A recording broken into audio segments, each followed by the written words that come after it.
हमारे साथ पीयूष पांडे जुड़ गए हैं, उनका रुख करते हैं। पीयूष, ये बड़ा फैसला है और जिस तरह का उत्साह धार में लोगों के बीच दिखाई दे रहा है वो तो हम दिखाई रहे हैं, लेकिन इसके जो कानूनी पक्ष है वो आप हमें बताएं। बिल्कुल सुमेरा, देखिए मुस्लिम पक्ष का ये कहना था कि पूजा स्थल अधिनियम के तहत ऐसे मामले में हस्तक्षेप नहीं किया जा सकता रिट याचिका में, लेकिन हाईकोर्ट ने इस मामले में चूंकि पुरातत्व विभाग के पास ये संरक्षित इमारत थी और उस कानून पर जो 1956 में बनाया गया था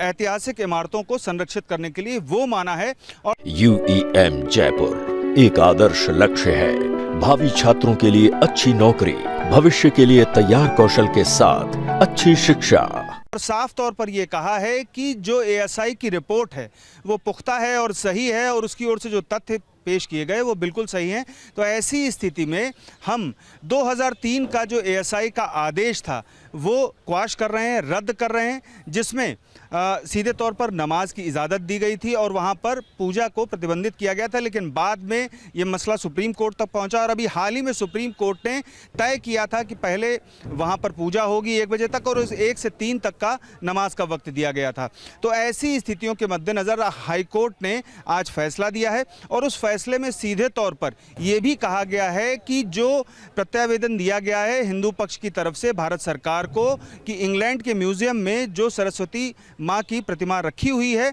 उसे ला करके यहाँ पर स्थापित कराया जाए, यानी कि धार के भोजशाला में उस प्रतिमा को स्थापित कराया जाए। और साथ ही ये भी कहा है कि मुस्लिम पक्ष को एक अन्य जगह, अन्य स्थान पर मस्जिद के लिए स्थान दिया जाए अगर उनकी ओर से इस संबंध में कोई आवेदन किया जाता है। लेकिन अब जो सब समझना चाहेंगे वो ये कि सुप्रीम कोर्ट ने कहा था कि ऐसे इतने बजे तक पूजा होगी फिर नमाज होगी, लेकिन अब हाईकोर्ट का फैसला आ चुका है, तो अब हाईकोर्ट का फैसला लागू होगा, यानी अब जब तक की अपील नहीं होती या कोई फर्दर स्टे नहीं होता तब तक अब यहां नमाज नहीं होगी।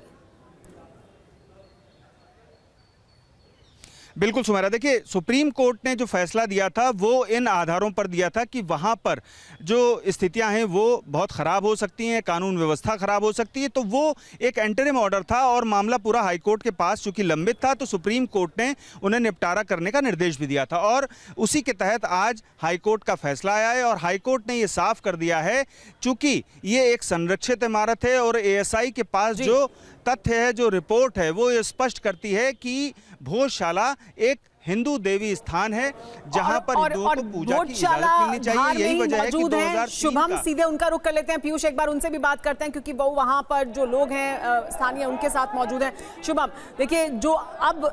फैसला आ चुका है उसके बाद अब फिलहाल जब तक कोई स्टे नहीं आता या जो मुस्लिम पक्ष है वो जाकर अपील नहीं करता और उस पर आगे कोई सुनवाई नहीं होती, तब तक अब जो स्थिति है उसमें ये मंदिर है और अब यहाँ नमाज नहीं होगी। लेकिन